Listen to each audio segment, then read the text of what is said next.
விடுதலை சிறுத்தைகள் தேர்தல் நேரத்தில் மட்டும்தான் பார்க்கும். இந்த நேரம் நாங்கள் அதை ஒரு கருப்பொருளாக வைத்துக்கொண்டு எந்த முடிவையும் எடுக்கவில்லை. இதில் எந்த உள்நோக்கமும் இல்லை. இந்த குரலுக்கு எல்லோரும் ஆதரவு நல்க வேண்டும்.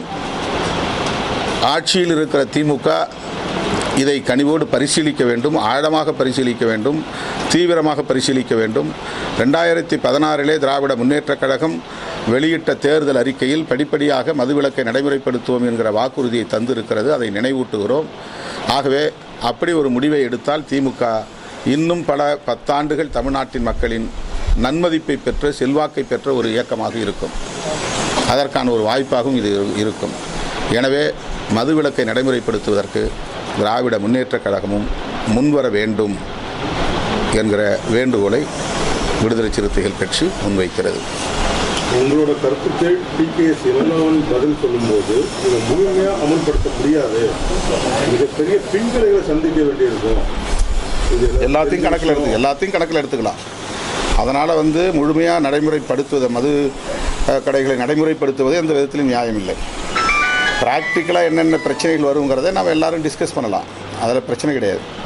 ஆனால் 100 விழுக்காடு 45,000 கோடி வருமானம் வந்துச்சு, அடுத்து 50,000 கோடி வருமானம் வரும். இன்னும் நாங்கள் ரொம்ப லக்ஸுரியான பாரெல்லாம் திறக்க போகிறோம், இன்னும் நல்ல ஸ்டாண்டர்டான மதுவை வழங்க போகிறோம் அப்படிங்கிற மாதிரி போகிறது எந்த வகையில் ஏற்புடையதல்ல. நாளுக்கு நாள் அதில் ஒரு அதை குறைச்சிக்கிட்டே வரணும். அந்த வருமானத்தை குறைச்சாதானே, கடைகளை குறைச்சாதானே வருமானம் குறையும். வருமானம் குறையிறது அது இந்த வருமானத்தை வச்சு தான் அரசை நடத்துகிறோம், ஆட்சி நடத்துகிறோம்னு சொன்னால் அதை எந்த வகையிலும் நியாயப்படுத்த முடியாது. அதை நியாயப்படுத்துவதில் எந்த அர்த்தமும் இல்லை. இந்த வருமானத்தை வைத்து ஆட்சி நிர்வாகம் நடத்துவோம் என்று சொல்வதை ஏற்க முடியாது. தொடர்ந்து நீங்கள் மதுவுக்கு எதிர்ப்பு குரல் தெரிவிச்சுட்டு தான் வரீங்க.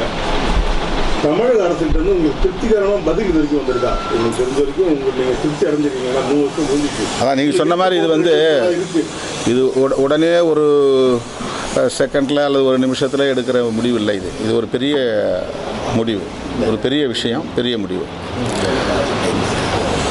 அதனால் நாங்கள் சொன்ன உடனே அவங்க திருப்திகரமாக ஒரு பதில் சொல்லிடுவாங்க அப்படின்னு நாங்கள் எதிர்பார்க்கல. ஆனால் இது சம்பந்தமாக அவங்க ஒரு பாசிட்டிவான நிலைப்பாட்டுக்கு வரணுங்கிறது தான். அவங்களுக்கும் நிச்சயமாக மதுவிலக்கை நடைமுறைப்படுத்தணுங்கிறதுல உடன்பாடு இருக்குது. அது உடன்பாடு இருந்ததுனால தான் தேர்தல் அறிக்கையில் அதை பதிவு செய்திருக்காங்க. இன்றைக்கி அது லெட்டர் அண்ட் ஸ்பிரிட்டில் இருக்குது, அவங்களுடைய அறிக்கையிலே இருக்குது. அப்போது அவங்களுக்கு முரணான கருத்தை நாம் சொல்லலை, உடன்பாடான கருத்தை தான் சொல்கிறோம். பதில் உடனே வரணுங்கிறது அவசியம் இல்லை. நாங்கள் கேள்வி கேட்டால் அவங்க பதில் சொல்லணுங்கிறது இல்லை. இது மக்களுடைய கோரிக்கை, மக்களுக்கு அவங்க உரிய ரெஸ்பாண்ட் பண்ணணுங்கிறது தான் முக்கியமான